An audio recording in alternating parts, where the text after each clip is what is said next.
Bismillahirrahmanirrahim. Wassalatu wassalamu ala arba'il mursalin sayyidina Muhammadin wa ala alihi washabbihi ajmain. Alhamdulillah wa syukurillah, di kesempatan yang mulia ini, di pagi yang cerah ini, kita masih dapat berkumpul dalam keadaan sehat walafiat tanpa satu kurang apapun itu. Dan tak lupa salawat serta salam kita haturkan kepada junjungan kita, kepada suri tauladan kita, kekasih kita, Nabi besar, Nabi agung Muhammad Shallallahu Alaihi Wasallam. Allahumma shalli wa sallim. Dan kita rekan bersama, semoga kita kelak mendapatkan syafaatnya ila yaumil qiyamah.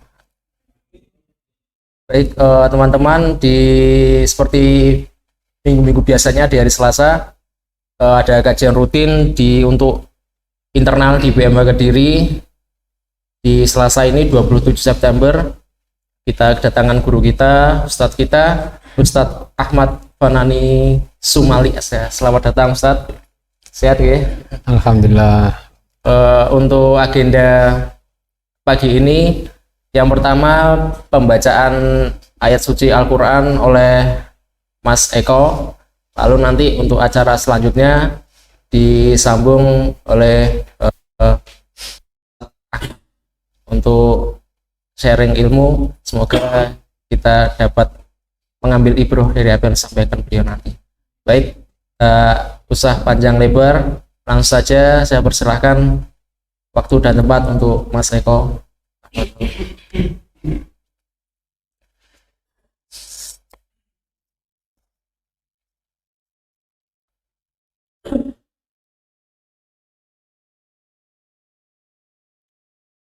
Assalamualaikum warahmatullahi wabarakatuh. Waalaikumsalam warahmatullahi wabarakatuh. A'udzu billahi minasy syaithanir rajim. Bismillahirrahmanirrahim. Fadhkuruni adhkurukum washkuru li wa la takfurun.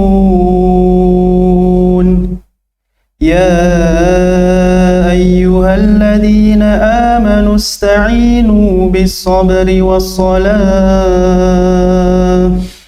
Innallaha ma'as-sabirin. Wa la taqulu liman yuqtalu fi sabilillahi amwat, bal ahya'un walakin la tash'urun. وَلَنَبْلُوَنَّكُمْ بِشَيْءٍ مِّنَ الْخَوْفِ وَالْجُوعِ وَنَقْصٍ مِّنَ الْأَمْوَالِ وَالْأَنفُسِ وَالثَّمَرَاتِ وَبَشِّرِ الصَّابِرِينَ الَّذِينَ إِذَا أصابتهم مصيبة قالوا إنا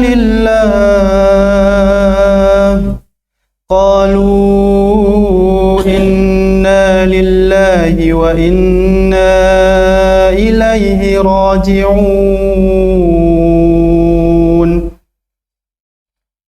أولئك عليهم صلوات من ربهم ورحمة وأولئك هم المهتدون. إن الصفا والمروة من شعائر الله،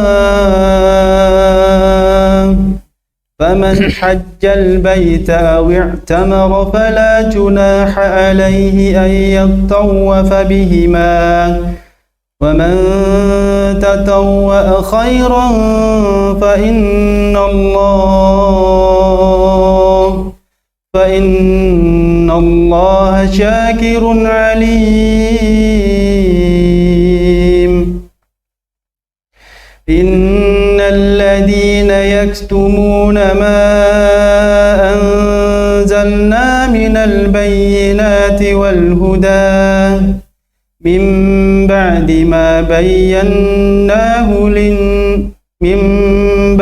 ما بيناه للناس في الكتاب أولئك يلعنهم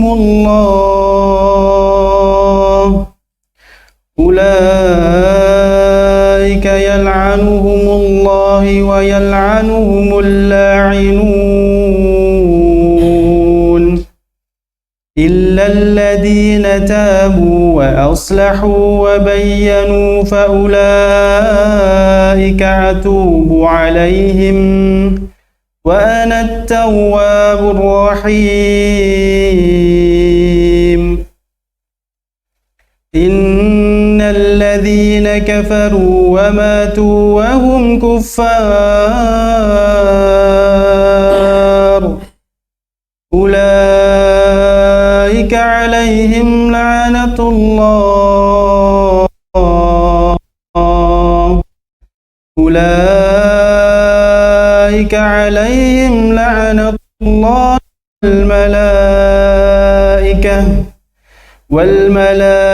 والملائكة والناس أجمعين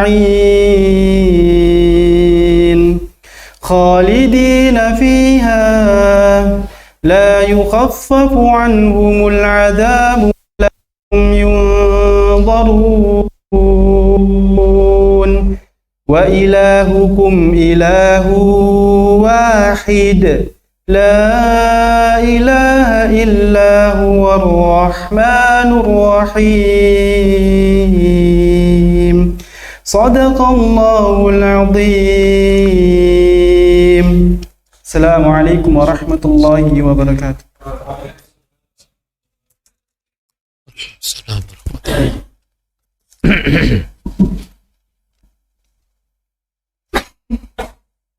Alhamdulillah, Masya Allah, terima kasih Mas Eko telah membacakan ayat suci Al-Quran. Baik, untuk selanjutnya langsung saja kita sambung pada Ustadz untuk menyampaikan tausiahnya. Monggo Ustadz. Betul.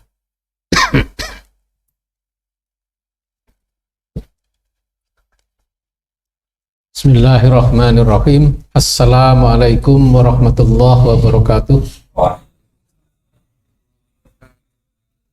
Innal hamdalillah nahmaduhu wa nasta'inuhu wa nastaghfiruh wa na'udzu billahi min sururi anfusina wa sayyiati a'malina may yahdihillahu fala mudhillalah wa may yudlil fala hadiyalah. Asyhadu an la ilaha illallah wahdahu la syarikalah wa asyhadu anna Muhammadan abduhu wa rasuluhu la nabiyya ba'dah. Qala rabbi shrah li sadri wa yassir li amri wahlul 'uqdatam min lisani yafqahu qawli. Wa qala aidan ya ayyuhalladzina amanu taqullaha haqqa tuqatih wa la tamutunna illa wa antum muslimun. Yang saya hormati para pimpinan Baitul Mal Hidayatullah, yang saya hormati para mujahid, para pemuda, luar biasa. Saya betul-betul senang hadir di sini, ketemu anak-anak muda yang bergabung di partner kami dalam berdakwah. Nah, ini luar biasa ini. Di Muhammadiyah mungkin cari pemuda-pemuda yang seperti panjenengan-panjenengan ini juga agak sulit sekarang. Alhamdulillah, tapi di Hidayatullah ada.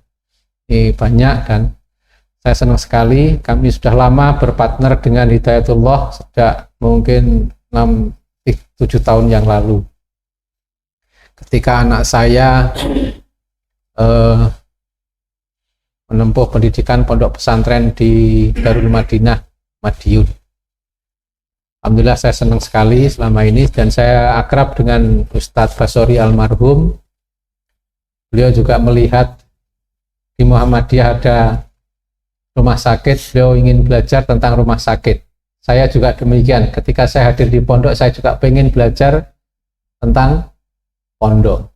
Karena nomenklatur pondok di Muhammadiyah baru tahun 2010 Alhamdulillah sekarang sudah ada pondok 4 di Kediri. Alhamdulillah. Berikutnya, sholawat dan salam adalah kita senantiasa mohonkan kepada Allah semoga tetap terlimpahkan kepada Nabi dan Rasul akhir zaman sebagai uswah hasanah kita, dan mudah-mudahan kita bisa menjadi penghuni surga bersamanya atas izin Allah Subhanahu wa Ta'ala. Amin. Berikutnya, nggak tahu ini, saya ini sebetulnya nggak begitu pede untuk menyampaikan terkait dengan pengelolaan zakat, karena insya Allah mungkin juga lebih maju Hidayatullah dibanding Muhammadiyah, tapi karena diminta, karena pertemanan, ya saya tentu nggak boleh menolak, karena ini bagian dari silaturahim kami melalui wasilah ini, ya. Jadi kalau ilmunya nanti ternyata lebih banyak panjenengan, ya nggak usah diguyu gitu ya.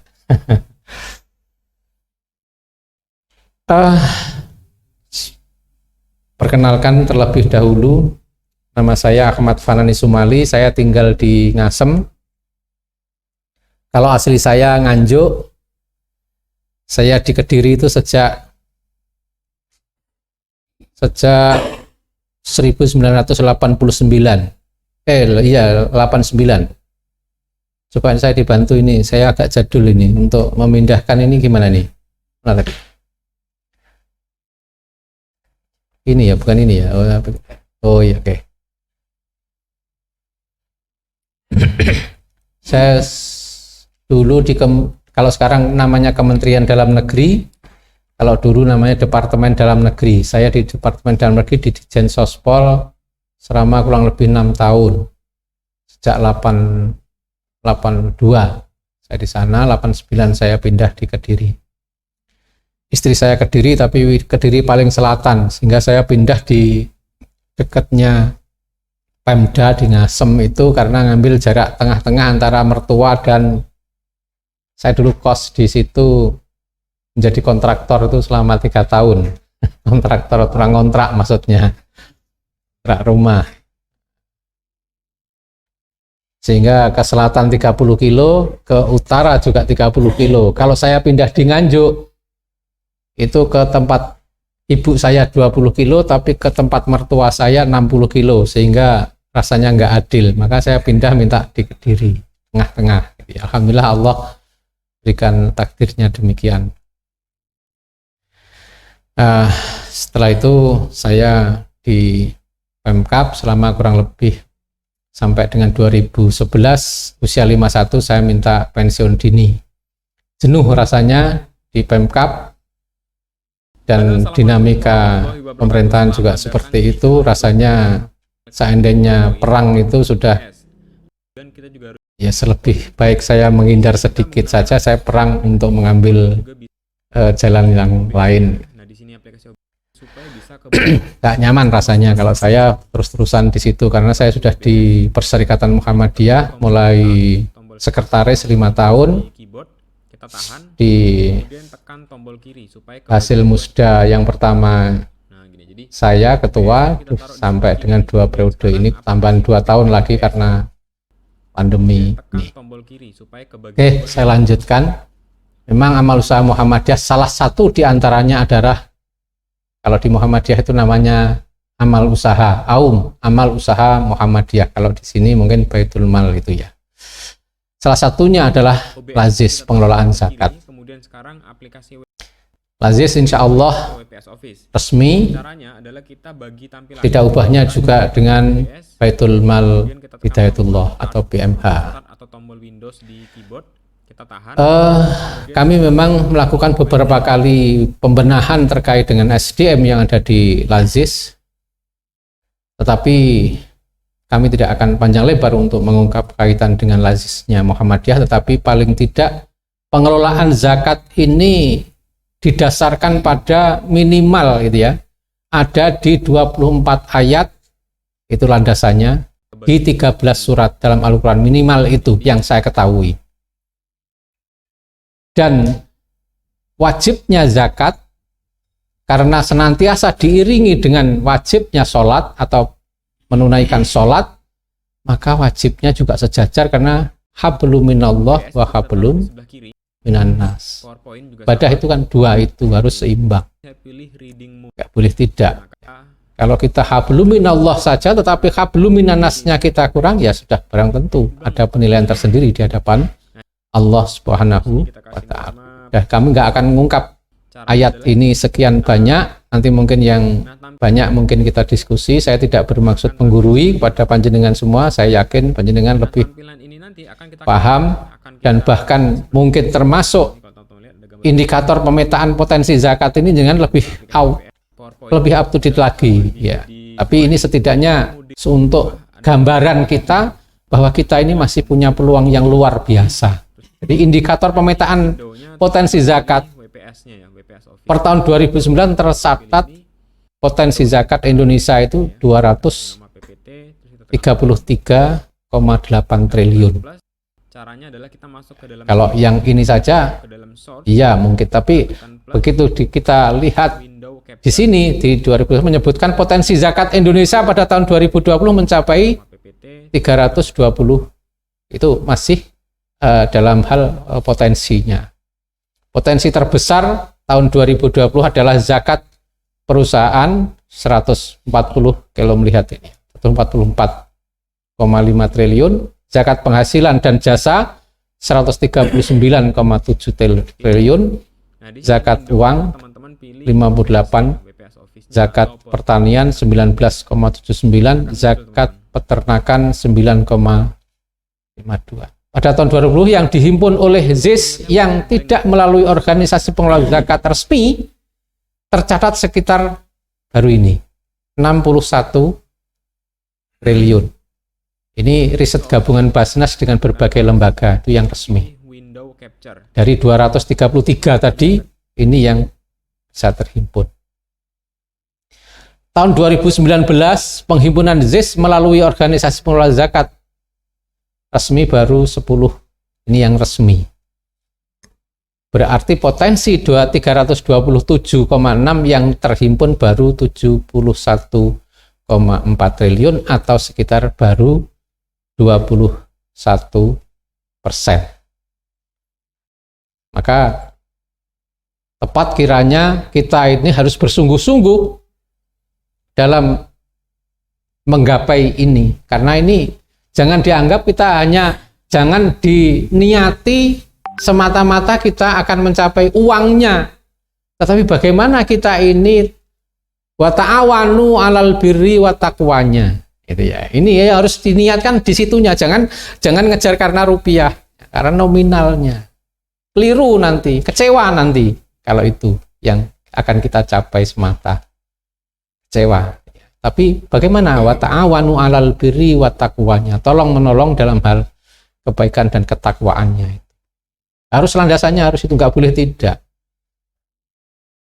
Saya yakin seyakin-yakinnya samalah kurang lebih plus minus saja atau 11-12 saja Muhammadiyah dan Hidayatullah itu. Jadi kontraknya itu kalau sudah masuk di Hidayatullah, ya harus satu sudah kontraknya, nggak usah macam-macam, nggak usah lain-lain, hanya mencari ridho Allah sudah. Adapun yang lain itu sudah akan terbawa sendiri karena ayatnya sudah jelas. Ketika kita ini mencari ridho Allah untuk mencapai ketakwaan, maka yaj'al lahu makhraja. Ayat berikutnya wa yarzuqhu min haitsu la yahtasib. Itu jelas sekali sudah. Kalau sudah takwa itu yang kita capai, insya Allah akan semuanya.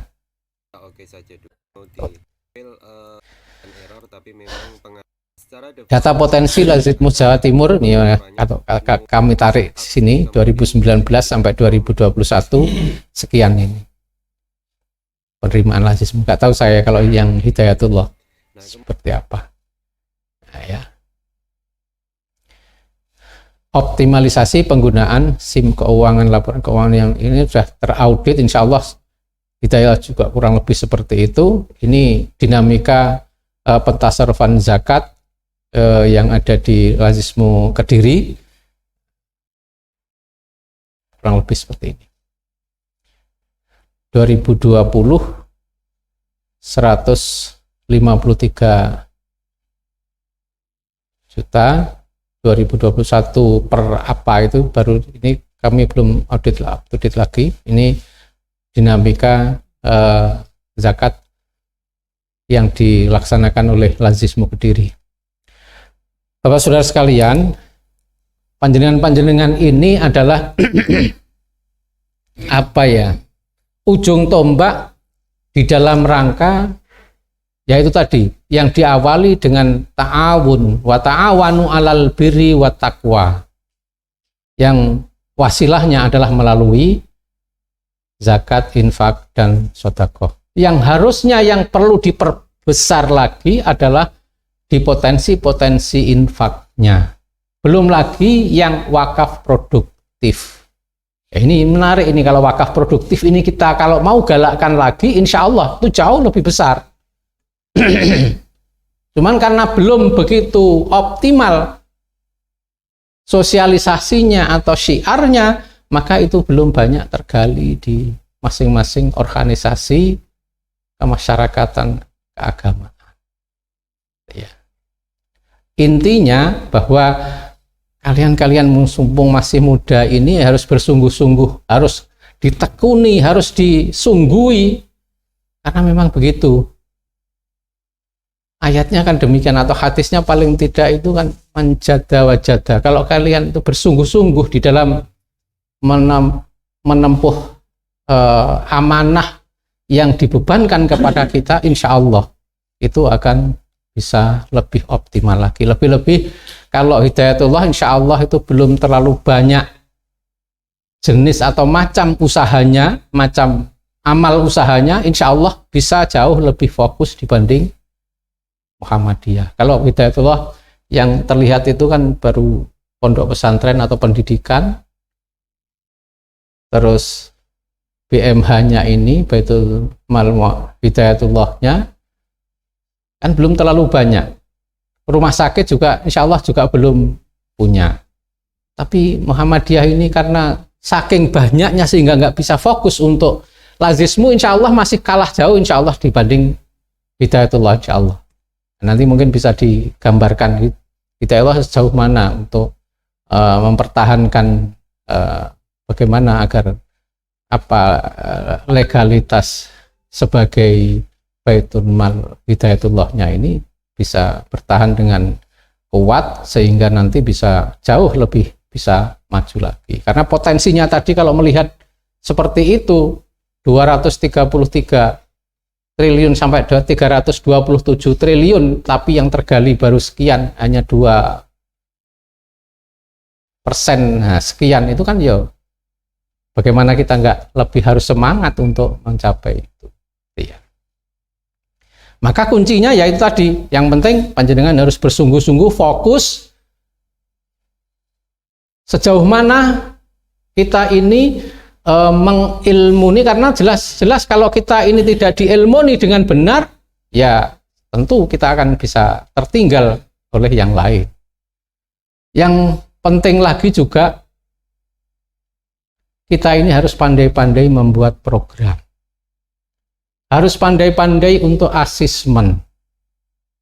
Karena dengan program dan asesmen itulah kita akan mendapatkan informasi yang akurat sejauh mana yang dibutuhkan umat, mulai dari edukasinya sampai dengan keberadaan mustahiknya, keberadaan muzakinya, itu kita harus keberadaan agniyanya, ini harus kita betul-betul lihat dengan real.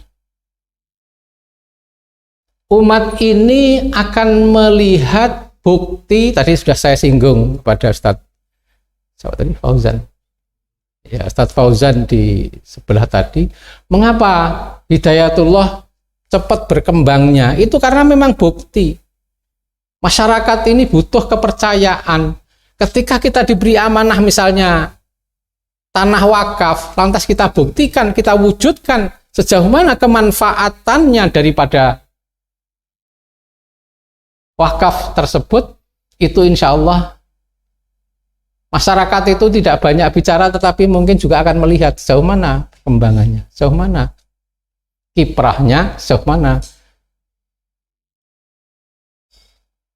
bisa sinerginya dengan lingkungan dan lain sebagainya. Maka sampan-sampan ini punya daya panggil yang kuat untuk membuktikan sejauh mana amanah yang diberikan kepada kita selama ini. Jadi di mana-mana Hidayatullah itu, misalnya seperti di Madiun itu juga cepat berkembangnya pondok itu, karena memang bukti antara input dan outputnya akhirnya juga bisa berkembang dengan baik. Dari situ yang penting itu tadi, yang penting kesungguhan diilmoni, karena jelas-jelas segala sesuatu kalau tanpa ilmu ya sudah barang tentu akan tertinggal kita ini. Insya Allah ini kata seorang ulama besar, man aradad dunya fa'alaihi bil ilmi wa man aradal akhirah fa'alaihi bil ilmi wa ma aradahuma fa'alaihi bil ilmi. Jadi kalau kita ingin sukses dunianya di bidang apapun, ya itu harus dengan ilmu. Tanpa ilmu tentu ya kita akan kesasar-sasar itu ya. Ingin sukses akhiratnya, ya ini paket. Kalau di Hidayatullah maupun di Muhammadiyah itu ya paket dua-duanya ini, baik dunia dan akhirat. Doanya kan juga demikian, Rabbana atina fid dunya hasanah wa fil akhirati hasanah wa qina adzaban. Itu kan paket, nggak boleh tidak. Dan kalau kita ini kontraknya hanya satu untuk mencari ridho Allah, insya Allah nyaman. Masalah hasil itu bukan urusan kita, hasil itu urusan Allah. Kita ini pada tataran proses kita ini. Kita tidak dituntut masalah hasil, kita ini dituntut adalah bagaimana, sejauh mana kemauan kita, kesungguhan kita di dalam memproses apa yang diberikan amanah kepada Allah, diberikan amanah oleh Allah pada kita. Insya Allah ya, ini akan menjadi partner yang luar biasa, mulai Muhammadiyah, Hidayatullah, dan NU insya Allah sekarang ini juga mulai menggeliat pendidikannya. Ini kita harus mampu bersinergi untuk saling mentarbiyah. Ketika NU maju pondoknya, walaupun pondoknya NU itu bukan atas nama NU semuanya, tapi paling tidak bagaimana NU di dalam mengelola pondok ini kita juga harus belajar ke sana. Tapi sekarang juga begitu, NU juga sudah mulai merapat bagaimana ia mendirikan sebuah pendidikan yang namanya NU misalnya.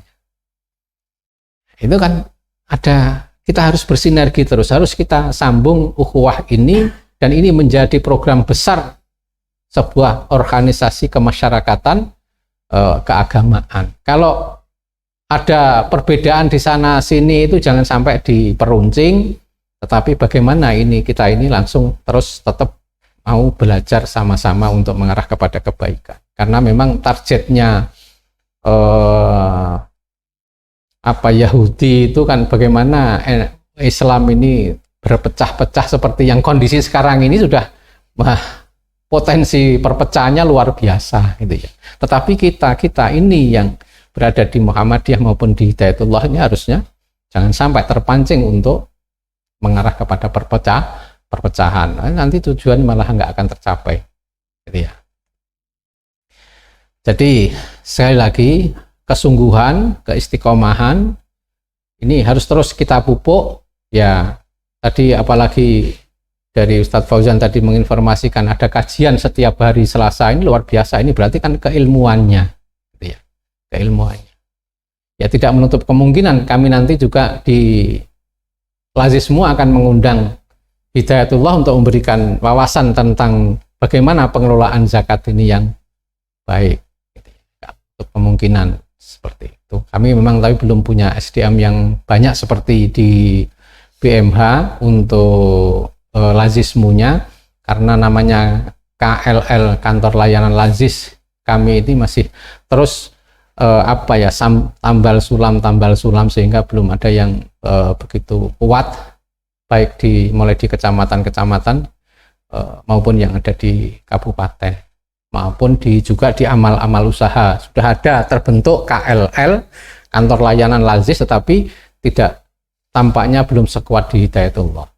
Maka saya senang sekali ketika hadir di Hidayatullah ini untuk memberikan ya saling sharing ilmu tentang pengelolaan zakat, infak dan sedekah ini. Mungkin ini sebagai pengantar, mungkin ada yang perlu didiskusikan, yang perlu ditanyakan. Sudah barang tentu nanti kalau kami tidak bisa menjawab, ada yang lebih ilmunya, tentu kami juga akan sharing ilmu tersebut. Mungkin ini sedikit yang dapat kami sampaikan. Monggo, mungkin ada yang perlu di-sharingkan.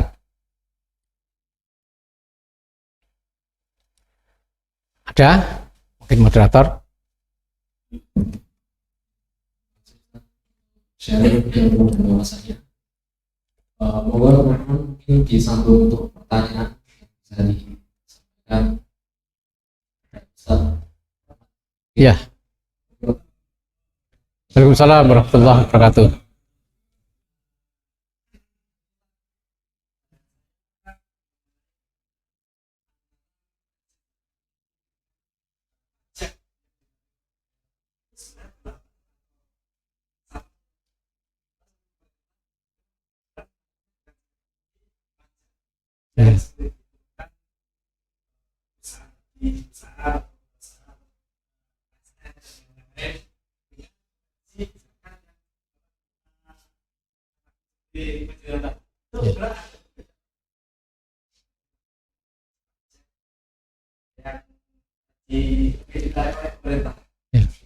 Oke, makasih. Jadi sebetulnya berlawanan kalau menurut saya antara pajak dan zakat, karena nggak ada di dalam Islam itu istilah pajak, gitu ya. Tetapi kaitannya kalau potensi, karena pemerintah berhak untuk memaksa, nah ini persoalannya. Otomatis potensinya jauh lebih besar pajak, karena pajak sudah ditentukan sekian persen pendapatan negara itu 75% minimal. Itu dari pajak, gitu ya. Kalau potensi yang dihitung oleh yang berdasarkan zakat tadi itu potensi-potensi memang ya jelas hitungannya kan jelas, misalnya zakat apa dianalogkan dengan 2,5% misalnya, itu kan sangat-sangat kecil sebetulnya, sangat kecil sekali. Jadi kalau kaitan dengan berlawanan, kaitan dengan syariatnya itu jelas nggak ada di dalam Islam yang namanya pajak, itu kan nggak ada. Yang ada adalah zakat. Yang ketika Rasulullah masih itu kan dulu baitul malnya itu, jadi kan bukan pajak. Kalau pajak potensinya untuk besar nominalnya ya tentu jauh lebih besar pajak, karena ada pemaksaan. Negara berhak untuk berwenang untuk memaksa rakyatnya untuk membayar pajak, dan ditentukan setiap tahun harus naik, harus membayar pajak. Nah kita ini kan tidak ada paksaan untuk itu. Paksaannya dengan cara apa kita ini? Ya mungkin yang memaksa harus diri kita sendiri, atau dengan tarbiyah, dengan pendidikan. Nah tugas-tugas panjenengan inilah menyadarkan masyarakat, memberikan ilmu kepada masyarakat bagaimana menghitung zakat ini, misalnya zakat pertanian, kalau airnya teknis bagaimana, kalau non teknis bagaimana. Ini kan perlu tahu ini masyarakat. Nah, bukan dengan cara paksaan, dengan cara aturan. Kita kan nggak bisa membuat regulasi kita ini harus begini, tapi memberikan wawasan tentang ilmunya zakat.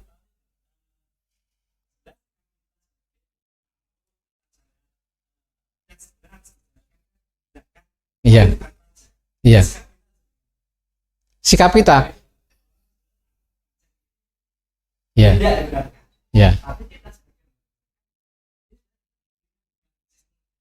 iya.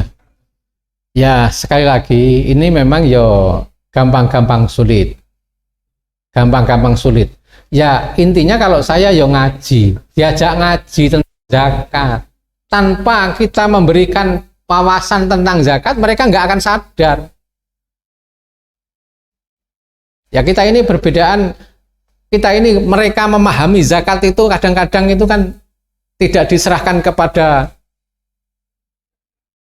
yang berhak, itu kan juga karena mereka tidak paham tentang ilmunya zakat, bagaimana tentang mentasarufkan, bagaimana tentang menghitung zakat. Itu mereka nggak paham sama sekali karena dia itu tadi belum punya ilmunya. Ya tugas-tugas kalian lah untuk menyadarkan itu ya dengan ilmu, tentunya ngajak ngaji. Ini kan proses, termasuk penjenengan ini kan di sini ini kan juga proses. Tapi bagaimana sampai itu bisa juga mengembangkan ilmu itu kepada lingkungan kalian, keluarga misalnya. Ini loh caranya. Kalau dari sekian katakanlah 25 orang memberikan wawasan terhadap keluarganya, keluarganya nanti juga akan sadar membayar zakat kepada untuk memberikan informasi kepada yang lain. Oh, insya Allah itu nanti akan terus berkembang. Tapi ya itu tadi tetap bukti. Tidak sekedar kita menghimpun zakat, tetapi tidak ada bukti. Bagaimana mentasarufkannya? Ya dengan syiar. Toh dalam Al-Quran juga demikian. Boleh kita ini mentasarufkan sesuatu itu dengan terang-terangan maupun dengan diam. Diam itu juga boleh. Nah, terang-terangan itu kalau niat kita itu adalah syiar, itu kan bagus. Tidak sekedar boleh, bagus. Karena niat kita adalah syiar. Untuk apa? Untuk tarbiyah. Kalau tarbiyah kita nggak jalan ya sudah sulit. Makin sempit kita mentarbiyah kepada masyarakat juga makin sulit kita akan bisa berkembang. Ya tentu doa, ya tentu dengan doa. Ya bisa tidak itu sudah. Ya terima kasih, bagus. Mungkin yang lain. Oke, monggo. Waalaikumsalam.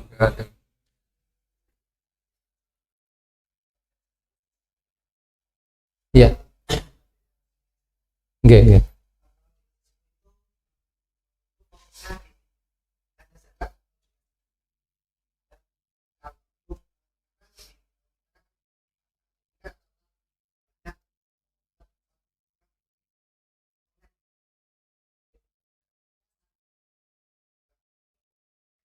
Ya. Saya pribadi selama ini kan Ya. iya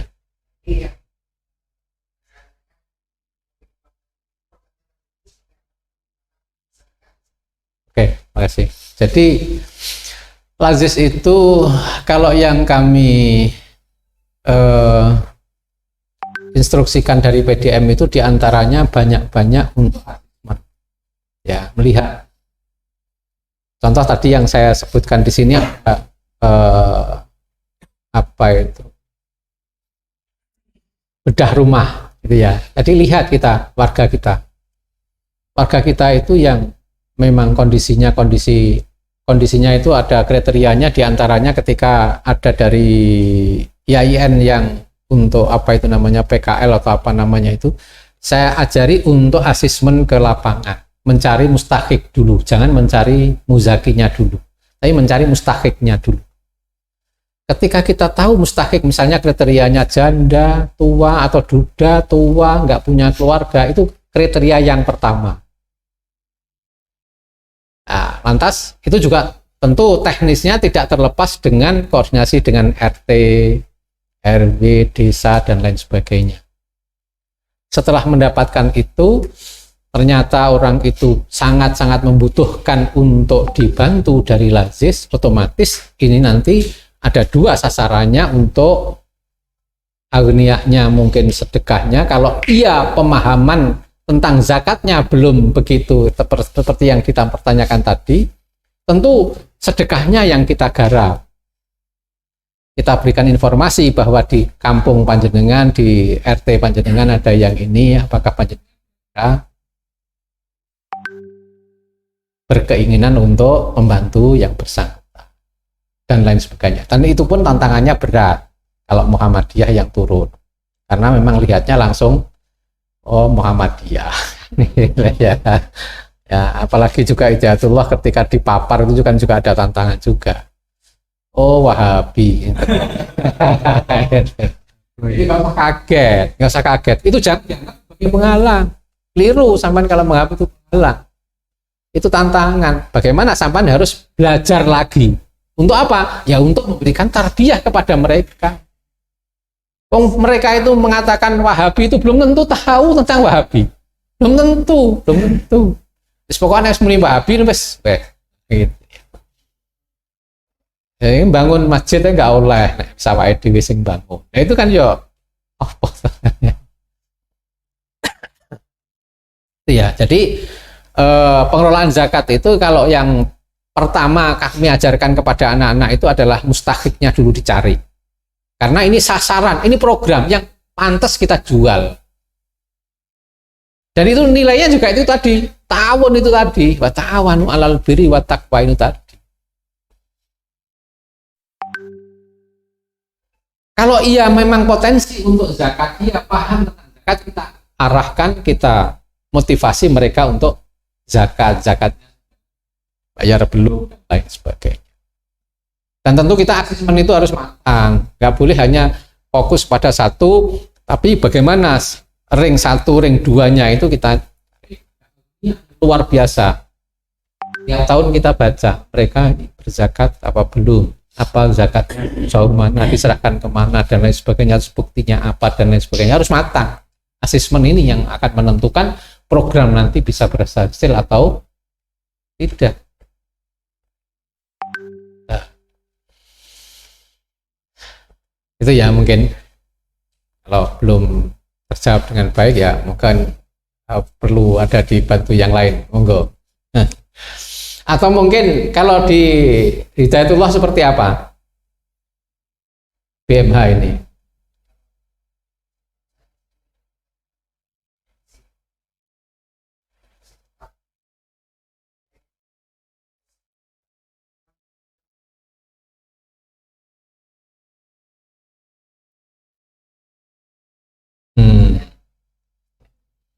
Kita juga ada kotak-kotak kecil itu banyak, kaleng-kaleng itu diserahkan kepada sekolah-sekolah dan lain sebagainya itu banyak. Cuman memang kita juga akan melihat-lihat, ya, dan memang orangnya itu memang potensi. Kalau nggak potensi itu juga tidak akan asal naruh gitu maksudnya. Karena terus terang memang masih sedikit ada a priori terhadap Muhammadiyah. Kalau di amal-amal usaha kan jelas ya amal usaha Muhammadiyah. Tapi di sisi lain juga memang ada yang donatur tetapnya. Itu ada. Oke.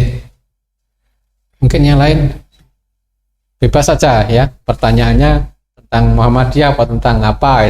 Kita bebas saja, kita ini bersaudara. Monggo Pak Ari. Oke, monggo. Waalaikumsalam warahmatullahi wabarakatuh.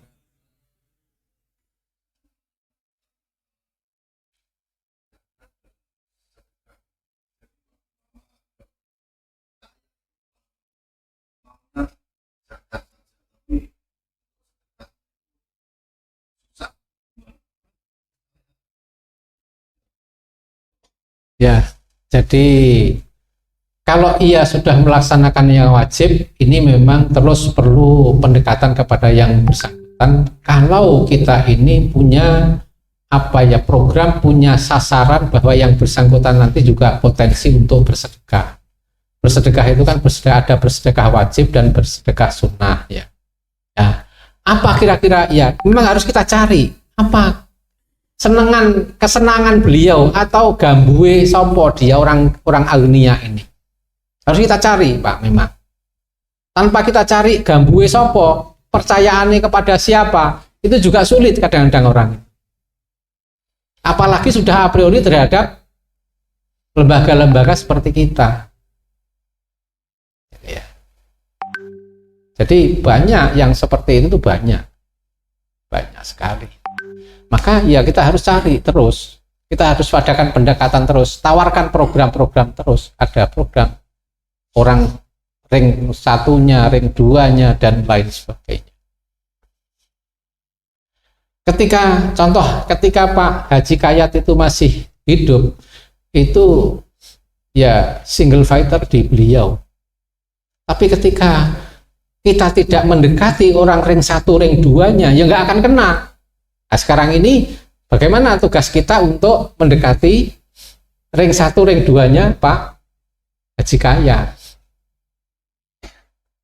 Tapi sekali lagi, niati bahwa kita ini adalah tujuannya adalah menolong. Jangan sampai kita ini sekedar mau narik.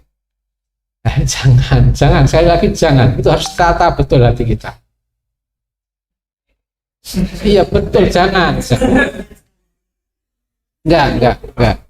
Nanti akan kecewa. Kita akan kecewa nanti. Kecewa. Enggak. Jadi harus didekati orang beliau.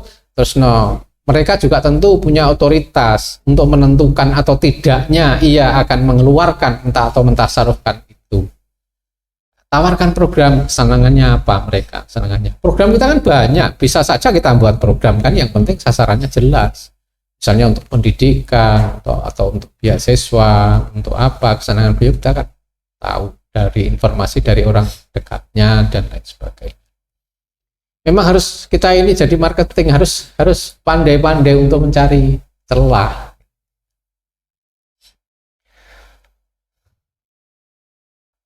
Jadi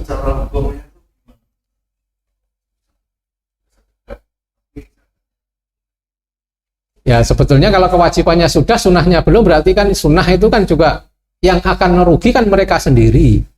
Kan begitu kan? Bukan kita kan? Tapi kan kita sudah mentarbiyah. Tujuan kita ini kan dakwah kan. Ya kalau dakwah itu sudah kita laksanakan seoptimal mungkin. Adapun mereka kalau hukum kaitan dengan rugi dan keuntungan itu kan mereka nanti yang akan rugi karena tidak mendapatkan pahala sunnah. Kalau wajibnya kan sudah, ya sudah. Tapi bukan berarti berhenti sampai di situ karena mereka punya potensi. Ya terus kita dekati dengan berbagai cara tentunya.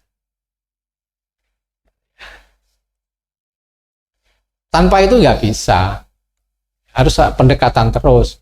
Nggak, artinya kita tidak boleh putus asa terus zakat wis kena ya wis, terus kita tidak mau berusaha untuk memberikan wawasan terhadap mereka apa yang kira-kira potensi mereka untuk bisa lakukan yang kaitan dengan sunnahnya. Sudah bagus itu, termasuk dia mau zakat itu kan sudah bagus. Tetapi saya yakin belum bisa optimal. Karena yang dizakati itu kan tidak hanya penghasilan semata, kan tidak. Masih banyak celah-celah yang itu tetap dengan ilmu itu tadi memberikan wawasan kepada mereka atau kepada anaknya atau kepada ya seperti contohnya sekarang. Enggak selalu ya. Orang pertama itu nggak mau berzakat, nggak mau bersedekah, tetapi ketika turun kepada anaknya luar biasa. Panjenengan tahu Pak Tris. Pak Tris itu sekarang anak-anaknya juga luar biasa itu pemahaman tentang keislamannya. Nah itu kan kalau mereka sudah paham, sudah terbuka tentang ajaran Islam, insya Allah itu gampang. Ya di situ karena apa? Ia mau belajar si anaknya, atau mungkin ada yang berhasil mendekati anaknya untuk diarahkan kepada ajaran Islam yang dengan pemahaman yang benar. Dengan pemahaman yang benar. Kalau dia tidak memahami ajaran Islam dengan pemahaman yang benar, ya sulit, akan mengarah kepada ideal ia harus bersedekah sunnah dan sedekah wajib, itu ya sulit tetap. Saya itu sering berkali-kali rasan-rasan atau bincang-bincang dengan istri saya itu, coba kita ini betul-betul diuntungkan karena kita ini dipertemukan dengan kelompok-kelompok kajian yang dengan pemahaman yang benar. Hidayah itu tidak bisa tidak. Sampan-sampan ini juga demikian. Sampan dipertemukan di komunitas Hidayatullah ini luar biasa. Hidayah itu mahal itu. Coba kalau kita ini dilahirkan di Papua sana, apa yang terjadi kita ini? Belum tentu Muslim kita ini. Ya itulah, itu termasuk tugas-tugas kita untuk memberikan bagaimana hidayah ini. Kan proses hidayah itu kan macam-macam. caranya. Saya beda.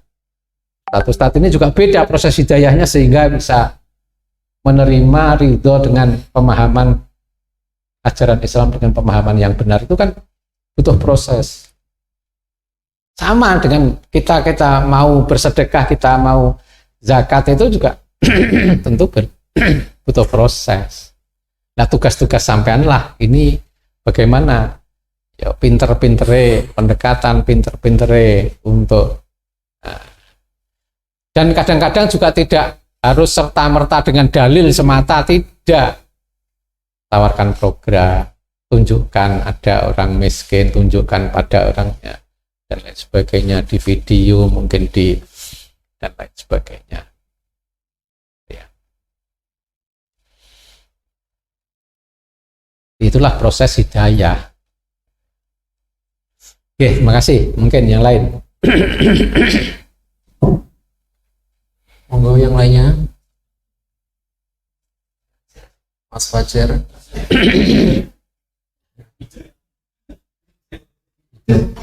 Yang ditanyakan perihal bebas, monggo. Bebas saja. Ini banyak yang jomblo, Ustaz, mungkin bisa.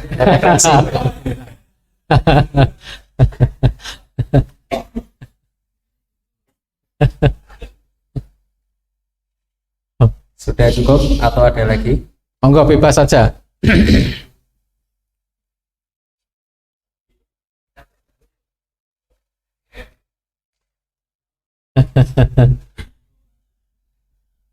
Bebas saja ya, pertanyaannya bebas saja, nggak ada di sini istilah tersinggung atau nggak ada. Kita saudara. Ya. Dinamikanya insya Allah perjuangannya sama, gitu ya, dengan Muhammadiyah sama. Tapi di Lazismu ada akhwatnya juga. Ada. Ada, teman-teman. Ya. Ada. Sekretarisnya akhwat. Sudah menikah apa? Belum. Oh, belum. Belum menikah.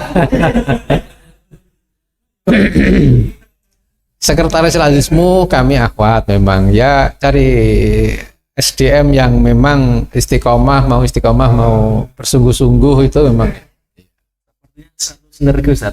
Sama-sama di dakwah. perlu ini. Ya, iya, nggak apa-apa. Monggo teman-teman Ya. merapat ke Ustaz. Banyak calon.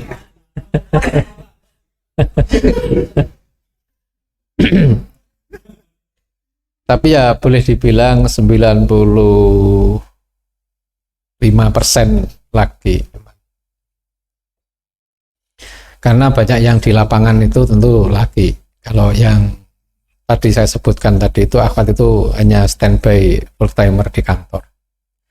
Tapi memang ya qadarullah mereka yang istiqomah dan memang paham terhadap keuangan dan lain sebagainya. Ya kita mencari SDM yang potensi untuk yang kita perlukan itu kan juga nggak gampang.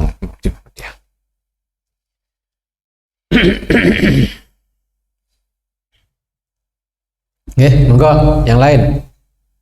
Ada lagi atau sudah cukup? Ya. Gak apa, santai saja.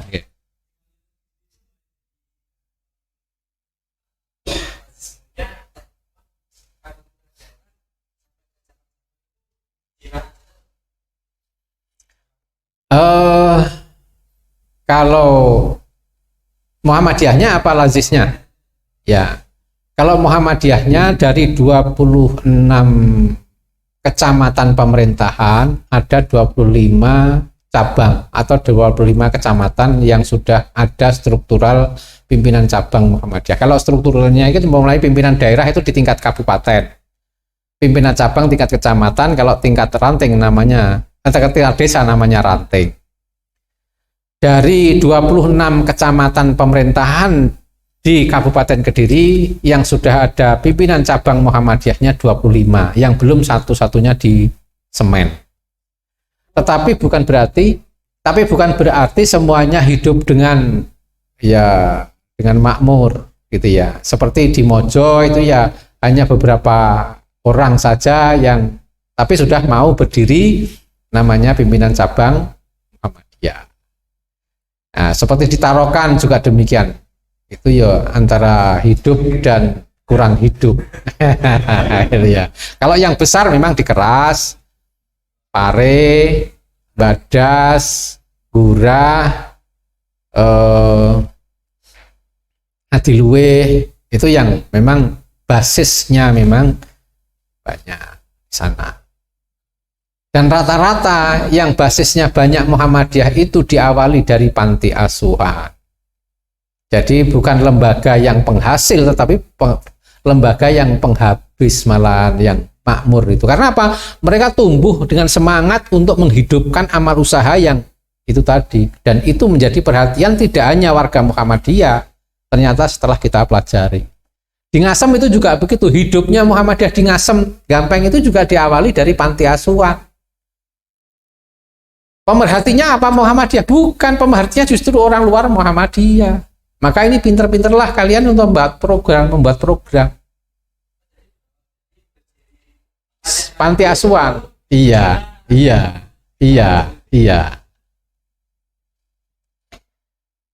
Pemerhatinya itu justru lebih banyak kalau dengan panti itu. Walaupun pemerintah sekarang itu membuat aturan namanya LKSA, Lembaga Kesejahteraan Sosial Anak. Itu kan lembaga penghabis sebetulnya panti itu. Lembaga penghabis itu bukan penghasil. Kalau penghasil kan Baitul Tanwil Muhammadiyah, itu kan penghasil. Terus Swalayan Surya Mart itu penghasil. Terus itu hidupnya persyarikatan itu dari adanya lembaga yang menjadi perhatian banyak orang itu tadi, yaitu panti asuhan. Ya, dari sini sebetulnya kan sudah bisa kita lihat ketika jenengan nanti Bante membuat program ditawarkan kepada umat, oh insya Allah juga akan. Karena bukti yang dibutuhkan oleh umat itu bukti.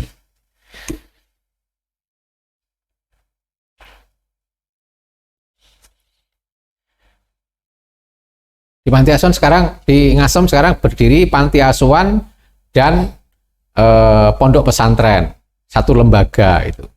Ya qadarullah PCM menunjuk saya sebagai direkturnya, di bawah direktur ini ada panti dan pondok pesantren. Jadi satu lembaga. Di Tepus ya.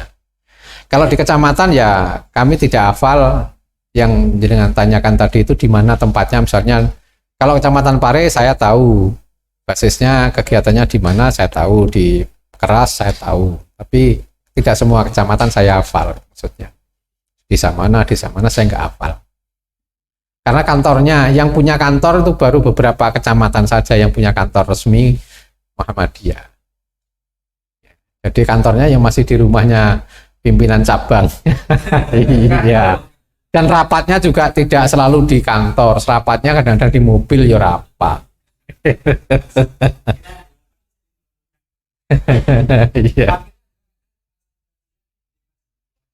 Iya, pandai ini tuh rapat kadang di masjid, yang sering di masjid, di musola, di rumahnya pimpinan cabang.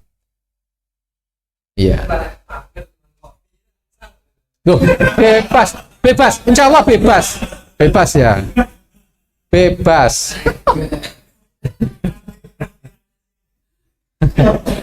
Kantor pimpinan daerah Muhammadiyah di Ngurah, tetapi saya juga membuat kantor sekretariat di rumah. Nah, itu saya kirim surat ke kantor PP Muhammadiyah bahwa sekretariat di rumah itu. Karena saya di kantor juga apa pekerjaan saya paling enggak ada. Ya, yang banyak paling telepon, paling apa, tanda tangan paling ya full timernya itu sekretaris eksekutif kan itu aja.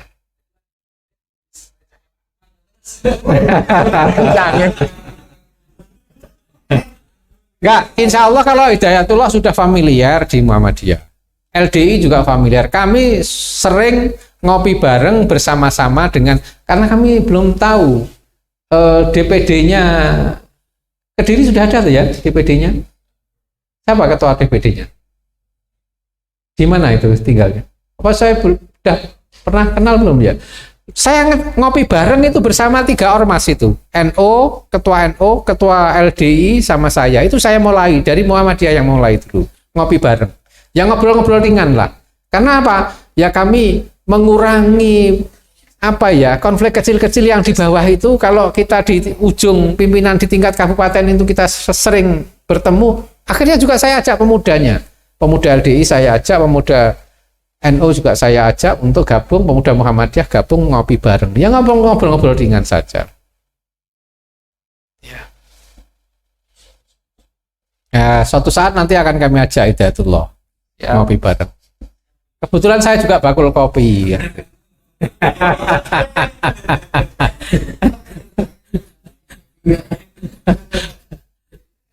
Tapi bukan berarti saya ini promo, enggak. Oke. Boleh.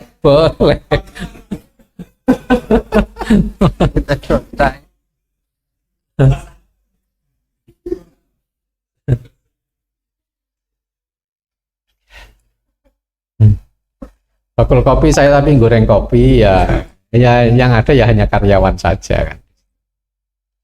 Jadi saya mengolah kopi di belakang itu, kopi mentah, kalau digoreng ada yang kita jual gorengan, ada yang kita jual sudah berbentuk bubuk.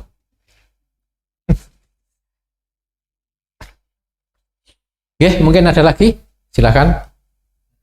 Oke, monggo. Waalaikumsalam.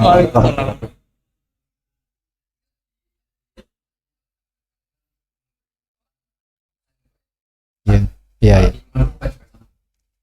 Ada. Jadi di Muhammadiyah itu iuran wajib itu ada, tetapi tampaknya setelah saya rasakan juga nggak begitu jalan. Ada setiap kriterianya ada yang kalau tingkatannya itu pimpinan daerah itu per bulan kalau nggak salah 10.000. Jadi nominal bukan persen ya, 10.000 rupiah. Kalau tingkat kecamatan dan ranting desa itu 5.000 tiap bulan, tiap anggota Muhammadiyah. Tapi itu terus terang saja saya rasakan itu nggak berjalan. Dulu awal-awalnya ketika kita sosialisasikan, ya koyok-koyok itu jalan. Tapi setelah berapa ini juga nggak jalan. Itu yang resmi ya yang saya maksudkan ya. Tapi kalau infak sedekah itu kan sifatnya kan tergantung pada. Kalau di LDI memang saya dengar memang ya, jadi apa ya 10-an apa istilah itu, 10%-an apa itu ya. Memang tekanannya luar biasa kalau di LDI saya rasakan. Ya di sini di kita ini kan nggak ada tekanan seperti itu, nggak ada. Saya kira podo lah, kalau Hidayatullah podo. Dia.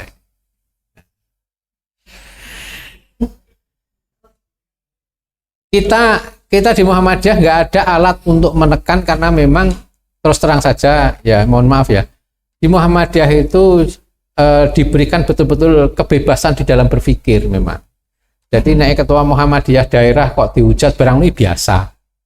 NDNU nggak bisa, DRI juga nggak bisa. Bukan Hidayatullah aku gak roh aku.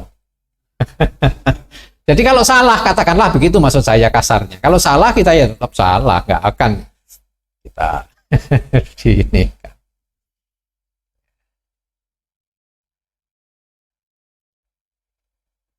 Adapun tentang fanatisme di Muhammadiyah itu ya tentu masih ada saja. Kalau fanatik nega Muhammadiyah gak nega itu ya biasa masih ada saja. Itu tergantung manusianya. Tapi kita tentu tidak mengajarkan hal itu karena program besarnya Muhammadiyah adalah ukhuwah. Itu program besar bagaimana persatuan umat ini bisa terjadi ketika kita ini punya program-program yang kiranya sama misalnya. Monggo yang lain bebas saja. Priwon, ada lagi?